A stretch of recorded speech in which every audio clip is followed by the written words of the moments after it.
Kadambari silks లో కళ్యాణ గమనీయం cell మార్చి 6 నుండి 19 వరకు ప్రతి 15,000 బ్రైడల్ సారీస్ కొనుగోలుపై ఒక గోల్డ్ కాయిన్.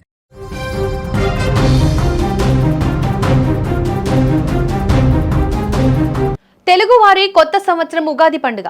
ఈ పండుగ వస్తుందంటే చాలు కొత్త ఆశలు, కొత్త ఉత్సాహం. ఇక పండుగ పూట ఆడపడుచులు ఎక్కువగా ఇష్టపడేది ఏంటో తెలుసా? బంగారం. పసిడి ప్రియులకు ఈ ఉగాది నిజంగానే ఒక తీయటి వార్తను మోసుకొచ్చింది. మొన్నటి వరకు ఆకాశమే హద్దుగా పెరిగిన బంగారం, వెండి ధరలు పండుగ వేళ సడన్ గా పడిపోయాయి. ఉగాదికి బంగారం కొందాం అనుకునే వారికి ఇది నిజంగా పండుగ లాంటి వార్త.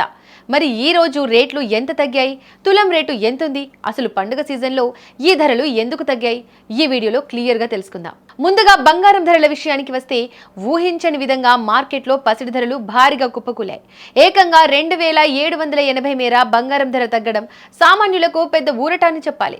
ఈ భారీ తగ్గింపుతో స్వచ్ఛమైన 24 క్యారెట్ల బంగారం ధర ప్రస్తుతం 1,54,640కి చేరుకుంది. ఇక మనం సాధారణంగా ఆభరణాల తయారీకి వాడే 22 క్యారెట్ల ఆభరణాల పసిడి ధర 1,41,770 వద్ద ట్రేడ్ అవుతోంది. పండుగ ముందు ఈ రేంజ్ లో ధరలు కిందికి దిగి రావడం చూసి జ్యువెలరీ షాపుల వైపు జనం క్యూ కడుతున్నారు. కేవలం బంగారమే కాదు, వెండి కూడా పసిడి దారిలోనే పయనిస్తోంది. సామాన్యుడికి అందుబాటులో ఉండే వెండి ధరలు కూడా ఒకేసారి భారీగా పడిపోయాయి.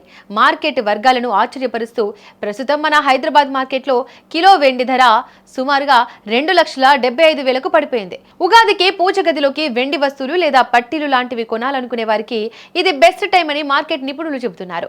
ప్రతిసారి పెద్ద పెద్ద పండుగల వేళ బంగారం ధరలు పెరిగిపోతుంటాయి, కానీ ఈసారి మాత్రం భారీగా తగ్గాయి. మరి ఈసారి పండుగ సీజన్లో ధరలు తగ్గడానికి ప్రధానంగా 3 కారణాలు ఉన్నాయి. అందులో మొదటి కారణం అంతర్జాతీయ మార్కెట్ ప్రభావం. అమెరికా ఆర్థిక పరిస్థితులు, డాలర్ విలువలో వస్తున్న మార్పుల వల్ల అంతర్జాతీయంగా పసిడిపై పెట్టుబడులు కాస్త తగ్గాయి. దాని ప్రభావం మన దేశీయ మార్కెట్ మీద పడింది. ఇక రెండోది లాభాల స్వీకరణ. గత కొన్ని రోజులుగా బంగారం ధరలు ఆల్ టైమ్ హైలో ఉండడంతో పెద్ద పెద్ద ఇన్వెస్టర్లు తమ దగ్గర ఉన్న బంగారాన్ని అమ్మి లాభాలు చేసుకుంటున్నారు. దీనిపై సప్లై పెరిగి ధరలు దిగి వచ్చాయి. ఇక మూడోది రూపాయి బలం.